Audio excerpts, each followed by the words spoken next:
அப்புறம் இந்த பக்கம் எப்படி அனுப்புவாங்க? நாங்களும் அதே மாதிரி சொல்லணும். எங்களுக்கு உத்தரவு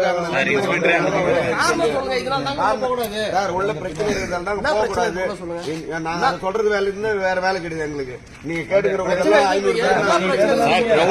500 தொந்தரவு கொடுக்காதீங்க. உங்களால ரூபன் சொல்லிட்டு ஒருத்தருக்கிறாரு, அவர் அவர்கிட்ட போய் கேளுங்க சார். அவரு கேளுங்க சார். பேரு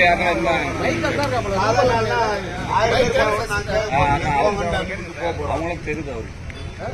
அவர்தான் அவங்க 2 பேர்த்து பேசுறாங்க. நீ பேஸ் பண்ணி அவர்கிட்ட சொல்லுங்க. யாரு மைக்கேல் பேசணுமா?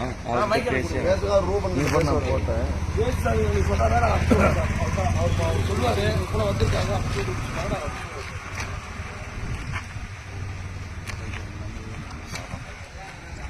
ரூபன் யாரு? ராஜன் அண்ணனா இருக்கலாம். அவர்தான் பேசுகிறாரு.